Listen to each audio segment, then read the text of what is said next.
An honest man can buy a world of trouble for $35. I learned at the hour I rode up to the crooked gate a tombstone lawyer swore was mine. A crossbeam had been nailed between the gateposts and 3 ropes slung from it. They moved in the wind like old saddles. 3 women hung beneath, boots inches from the dust.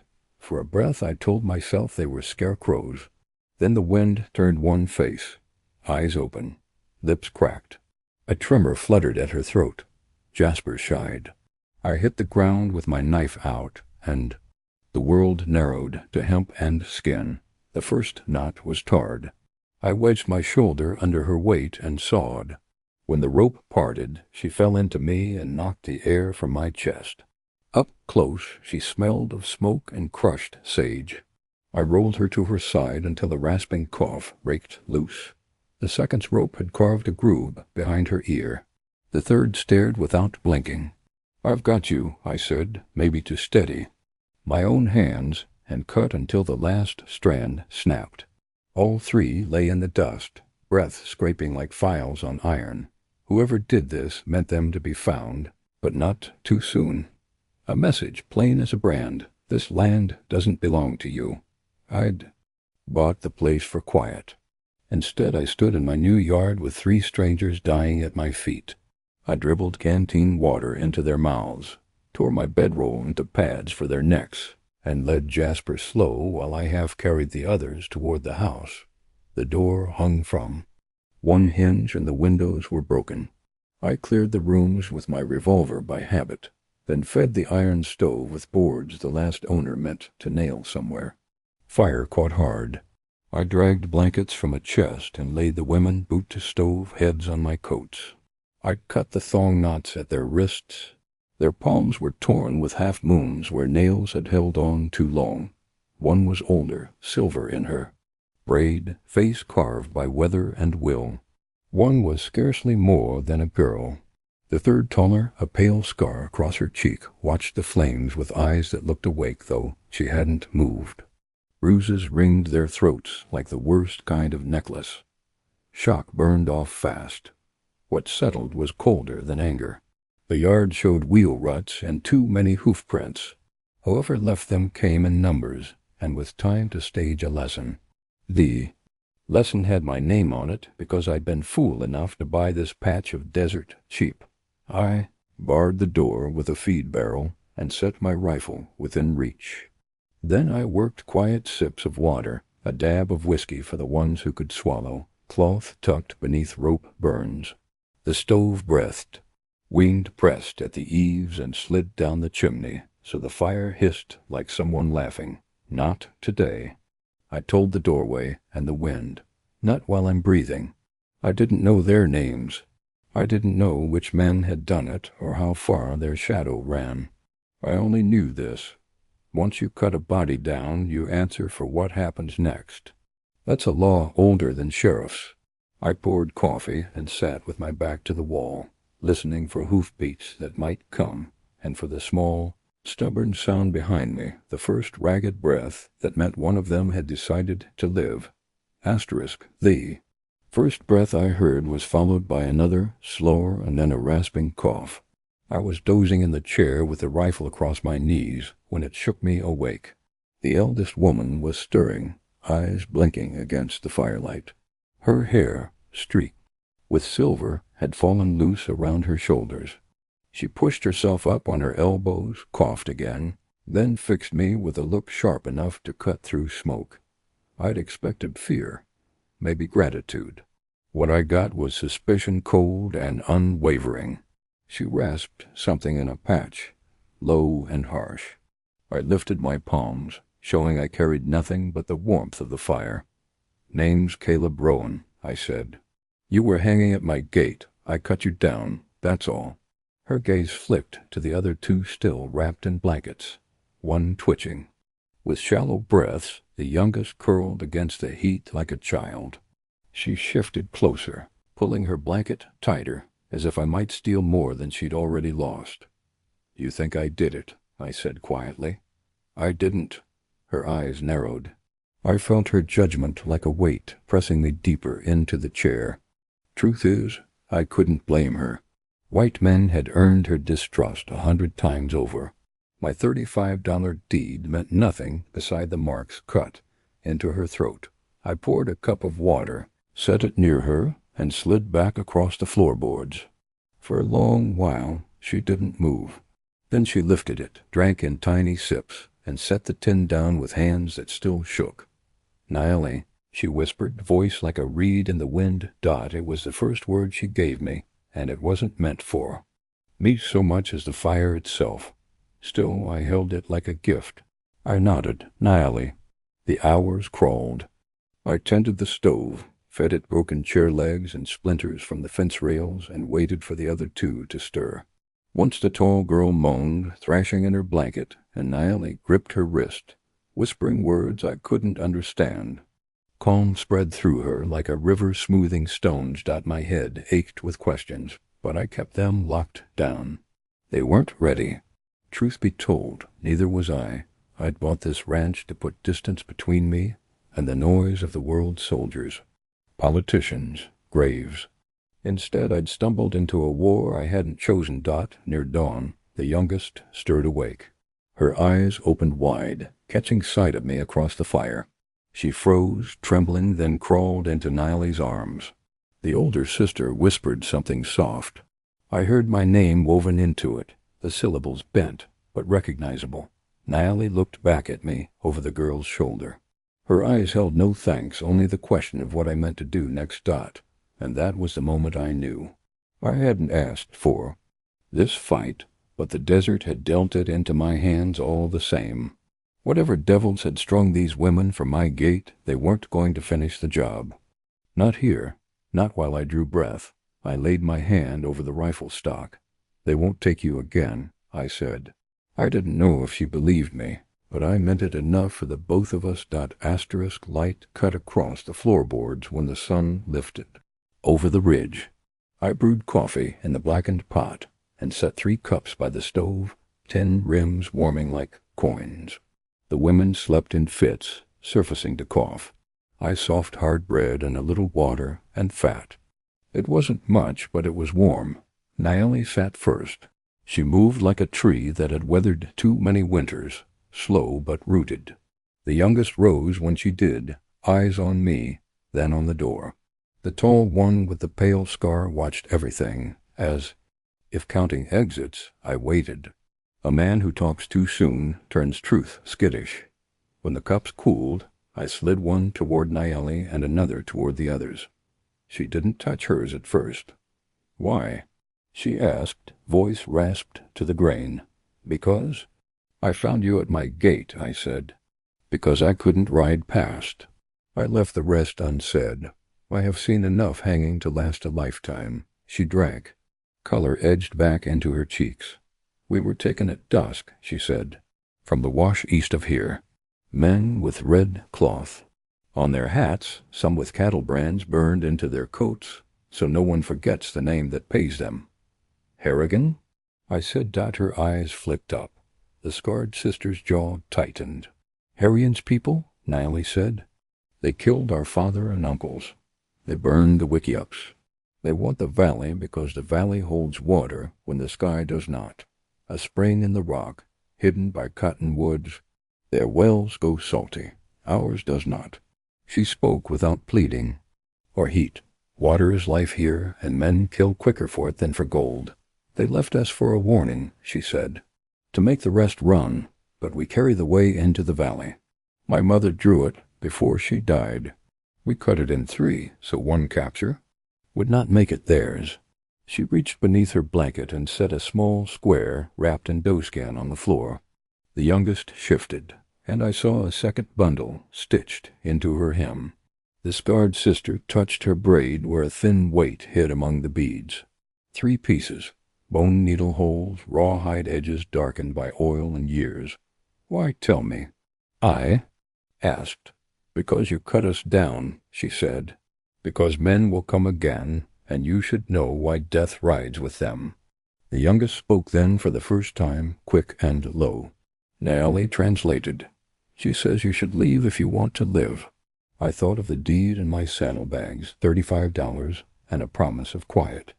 I thought of the wheel ruts by the gate and the way the wind rocked 3 bodies like church bells. "I've left enough," I said. "War taught me that running only buys different ghosts." Naomi studied me. "You are not one of them?" "No," I said. "But I know their kind, and I know what a spring is worth." Outside, a hawk cut a circle in pale sky. Inside, the stove ticked. I pushed the bread toward them. "Eat. After that, show me the lay of your valley on my table, and I'll show you how to make this house harder to take than it looks." It wasn't a pledge over a Bible. It was a plain word in a room where breath had just been spared. When I heard myself say it, the choice clicked into place like a round in a chamber. Whatever map they carried, I carried it now, too.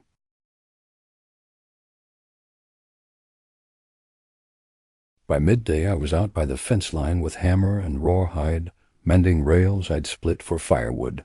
Jasper grazed near the well, ears twitching. The sun beat hard, the kind that strips sweat before it can fall. I was half lost in the work, when the sound rose, a tremor of hooves and the thin line of dust on the horizon. 4 riders at first, then more. By the time they reined up at my gate, there were 8, all lean and hard-faced, dust-caked coats hanging off their saddles like shed-skins. One sat straighter than the rest, black hat pulled low, coat the color of blood clay. His presence shifted the air itself. He smiled when he saw me. "Rowan, is it?" His voice carried smooth, like a knife that had been whetted often. "Named Silas Crowley. This patch of sand and ruin you bought belongs to my employers, the Harrigans. I reckon you've made their acquaintance by now." I laid my hammer down, slow, and leaned the rifle where he could see it. "I've met the kind of men who hang women from a gatepost, if that's what you mean." A few of his riders chuckled. Crowley didn't. "You've taken in what ain't yours. We'll be charitable this once. Hand over the Apache women and we'll forget we ever saw you. $35 isn't much, but we'll let you keep the ranch empty." From the corner of my eye, I caught the dark sliver of Nallie's face at the window, her eyes watching every twitch. My gut nodded. They were listening. "I don't know what you think you left here," I said, voice steady, "but nothing's yours to collect." Crowley's smile cracked wider. His men shifted in their saddles, hands brushing gun grips. "You sure you want that answer, Rowan? Harrion doesn't like stubborn folk. He takes it personal." I stepped closer to the gate, dust crunching under my boots. So do I. For a long breath the world held still. The horses stamped, iron ringing against stone. Then Crowley spat into the dirt. "You'll regret that." He turned his horse, and the others wheeled with him. They didn't rush. They rode slow, deliberate, leaving their promise in the dust trail curling toward the ridge. When the last speck of them vanished, my knees itched to buckle. Instead, I fixed another rail, harder than before, until the hammer broke splinters from the wood. Inside, the sisters were waiting. I pushed through the door and found their eyes on me, silent, heavy with questions they didn't dare ask. "They'll be back," I told them, "but this is our ground now. We'll be ready." I said "our" without meaning to, but I didn't. Take it back. Some lines, once drawn, don't wash away. Sheriff Grant Ellery rode up at noon, with 2 deputies and a ledger tied in oilcloth to his saddle horn. He swung down slow, taking in the patched fence and the rifle inside the door. "Rowan," he said, "you picked a lively corner. It picked me." He eyed the windows. "I'm not here to fetch anyone," he said. "I'm here to put something in your hands before the Harrigans burn this place to the posts." He unwrapped the ledger on my porch rail. Neat columns marched down the pages. He tapped a line. "Payments to contract men for clearing. Apaches from the Aguage Valley. Signed by H. Crowley. Approved by R. Harrion." Another note. "Bonus for gate display. Message must carry." The heat tilted. I heard ropes creak again. "Where'd it come from?" I asked. "Bookkeeper who hates being cheated," Ellery said. "Territory's got laws. Men, like Harrion, write their own." This ledger doesn't change everything, but it changes enough if the right voices ride with it.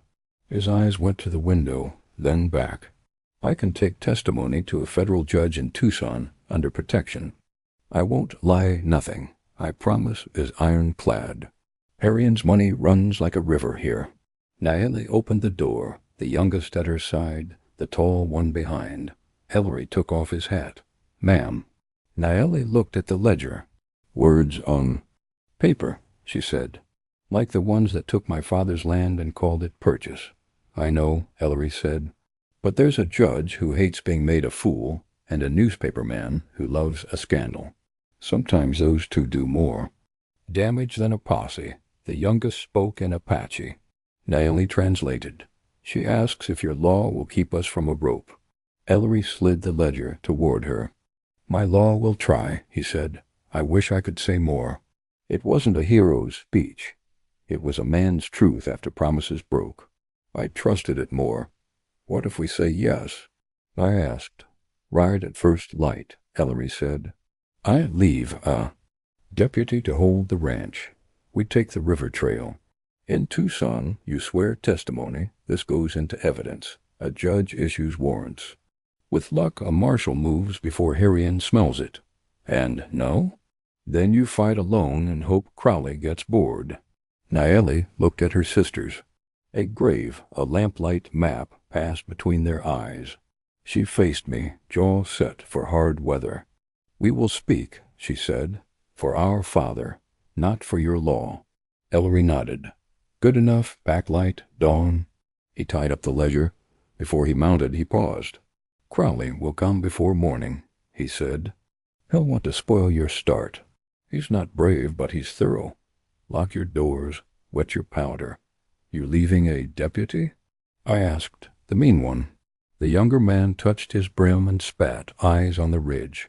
Pike, Ellery said. He doesn't talk much. That's why I like him. They rode off. Inside we gathered what little was ours, blankets, bread, and salt, the 3 parcels that made a map. The house felt smaller with choice inside it. Fear moved like a draft, and beside it walked something stubborn, almost clean. Night would bring trouble. Morning might bring law. Between them lay a narrow road, and I meant to walk it with my eyes open. Asterisk, the sun slid down in a red haze and left us to the long night. Pike, the deputy Ellery left, leaned against the porch rail, rolling a cigarette, saying nothing. I liked him better for it. Inside, the sisters packed what little they owned into saddlebags, scraps of cloth, beads, the map pieces stitched into secret seams. I hauled water from the well, wary sniffing each bucket before pouring. Poison's easy in country this dry. I spread grain for Jasper, then tethered him in the lean-to so no one could drive him off. Every small act felt like stacking stones against a flood. Near dusk, the first raid came. A shot cracked from the mesquite and whined against the chimney. I dropped flat, rifle at the ready. Pike fired back once, clean and measured. Silence after, except for a horse galloping away. A probe, no more dot later, smoke rose behind the barn. The tall Sister Etta, Naeli called her, rushed out with me, blankets in hand. Flames licked hay, gritty for the boards. We smothered until our hands blistered, coughing, eyes streaming.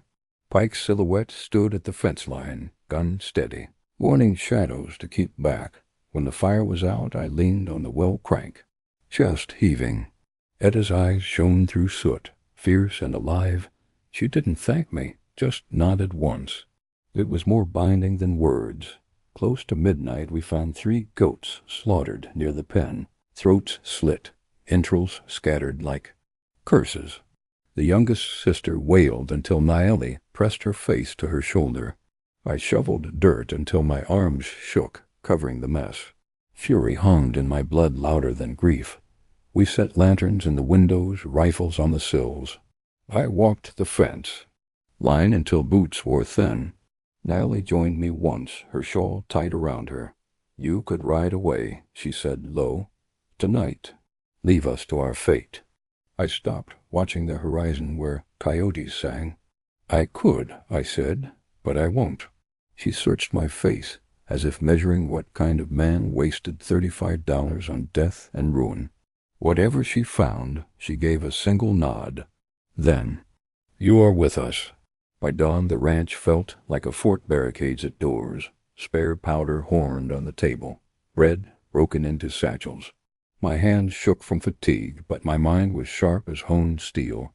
The sisters sat by the dying fire, heads bowed together. For the first time, I didn't see 3 victims. I saw survivors waiting for the next storm, and I knew when it came, I'd be standing at it with them. Dawn didn't come gentle. It came riding.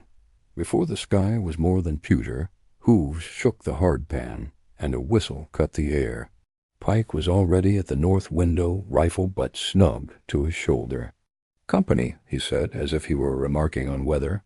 Crowley's men fanned along the fence, 8 at first, then a second wave sliding out from the mesquite, like shadows learning to walk. One counted 12, maybe 14. A wagon creaked. Behind them, canvas bowed, and beside it a glossy bay with a polished saddle. A man in a gray coat sat that horse like a throne. Harrion had come to watch his dogs work. Crowley rode to the gate and lifted a white cloth like he had manners. "Rowan," he called, "last grace. Give us the women, and we'll leave you your lungs." Naeli stood at the table with the map pieces sewn into her hem, face defiant and bare. Etta knelt by the back door with the scattergun. The youngest crouched behind the stove, hand inside my coat for courage. I stepped to the doorway where Crowley could see me framed by the crossbeam they'd used as a gallows. "You brought the wrong rope," I said. His smile didn't reach his eyes. He chopped his hand. Shots cracked. Glass leapt out of the window. "Frames," Pike answered with 2 calm reports. A rider pitched from his saddle, and the line jolted.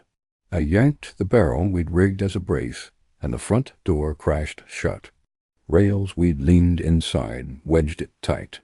Oil we'd poured under the windows flared when a bottle burst. Etta and I smothered flame with damp quilts, our buckets ready for more. They came in spurts, testing. A rush at the south wall met caltrops.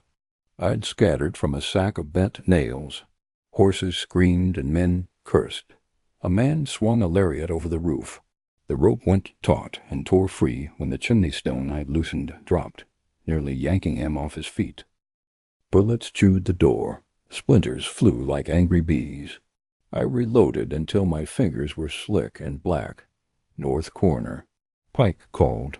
I slid across the floor and took his spot while he recharged. Crowley's hat flashed between fence posts. As he urged men forward, the youngest passed cartridges to my hand without looking up. Her breath was quick but steady. Naeli murmured to her in a low river of words. I couldn't understand a syllable, but I knew a prayer when I heard it. They hooked a chain to the gate and dragged. The hinges shrieked and tore. Dust boiled. The crossbeam bounced, then fell crooked, one end in the dirt, one still notched on the post, like an arm raised to strike. Through that torn mouth, Crowley spurred inside with 2 men tight on his flanks. "Now!" I shouted. Etta blew the first rider out of his saddle at 10 feet. Pike's shot took the second in the chest. He toppled backward, boots catching in. The stirrups. Crowley barreled through the smoke and slammed into me. We hit the yard in a tangle, his pistol skittering. He came up fast with a knife slick as a fish. He slashed. Fire lanced my forearm. I grabbed the hanging rope where it lay and looped it, raw hemp burning my palms. He charged. I yanked. His feet went from under him, and he crashed, neck jerking against the rope, as it snapped tight around his shoulder and jaw. He clawed for air, eyes gone flat with surprise. I didn't choke him. I hauled myself hand over hand and whipped the rope around the post, pinned him like a steer, and drove my fist into his temple until the knife fell. He reached for a second gun. I kicked it away and leveled mine. "This is for your gate," I said, and put a bullet through his heart. He went still. The rope sagged. The message was returned to sender. Shouts rose at the ridge. A whistle sharp, different answered. Riders crested the far slope, not from Harrian's line but behind it. Ellery with 4 men in dust-gray coats coming on at a gallop. They split neat as a team of cutters, 2 flanking the wagon, 2 angling for Harrian. Harrian turned his horse to flee. Pike's long shot punched dust at the animal's feet and made it rear. Ellery drove straight in, pistol up. "Robert Harrian," he roared. "By order of the territory, you're under arrest for murder and conspiracy." Harrian's hand hovered, measuring pride against sense. He saw Crowley sprawled in my yard, understood something essential had snapped, and let his pistol fall. Ellery's men had him by the arms a heartbeat later, wrenching him down. The wagon's canvas bulged. A man crawled out with his hands high. Inside we found rope, tar, a ledger twin to Ellery's, and a painted sign with words I didn't need. To read to feel the chill they carried. Gunfire sputtered and died. The men who could still sit as saddle scattered, ghosts shrinking into heat shimmer. The yard stank of powder and blood and the bitter tongue of burned oil. My hand shook only when I saw Etta lower the scattergun, and the youngest to stand, cheeks streaked with soot and tears, eyes bright with the animal recognition that we were alive. Ellery swung down, chest heaving. He looked at Crowley, then at me. "You all right, Rowan?" I glanced at the rope around my palms, the crossbeam askew above us. "I will be," I said. He nodded, jaw tight. "Then let's chain this peacock and get a judge to hear his song." I looked at Natalie. She looked at the open gate, at the place where the ropes had swung, then back at me. No smile, but the smallest easing at the corners of her eyes said what words couldn't. We began to breathe like people again. By the time the smoke thinned and the law hauled Harrian off in irons, the ranch looked like a battlefield. The barn doors sagged. Half burned, the well crank was splintered, and the yard was littered with brass and blood. I should have felt only the weight of what was lost. Instead, standing there with the sisters, I felt something else, like we'd wrestled the land back from the grave. We buried the dead at the edge of the ridge, unmarked mounds for men who'd never earned the dignity of stone. For Crowley, I left the rope that bound him coiled like a snake on his chest. Justice enough. The next days blurred into work. We raised fence posts where bullets had split them. We hauled fresh boards to shore up the barn. Etta dug in the garden patch, her scar shining with sweat. The youngest scattered seeds from a pouch she'd carried through every horror, her face set in concentration, as if she were writing a new story into the dirt. Naeli stitched blankets into curtains and swept ash from the floor, her silence softer now, less guarded. I'd meant the ranch to be solitude. $35 had bought me something heavier, kinship forged in fire. At night we sat by the stove, the map pieces hidden safe, and for the first time laughter cracked the air. Not loud, not often, but real. One evening I took a board from the wrecked gate and carved letters with my pocket knife. Rowan was all I had planned to scratch. My hand kept moving, though, carving slow until the wood read Rowan Springs. A name for more than me, a name for survival and for the water that had cost so much blood. I hammered it above the gate, straight and true. When I stepped back, the sisters stood beside me. Naeli touched the sign once, then left her hand resting on the post as though claiming it. Etta's eyes burned with a pride she didn't bother to hide. The youngest slipped her arm through mine. The desert wind carried no threat that night, only the smell of turned earth and the crackle of a fire waiting inside. I'd ridden here alone, seeking silence. What I found was belonging. The land was scarred. We were scarred, but scars are just proof a wound healed. And we were healing together. This is the final part.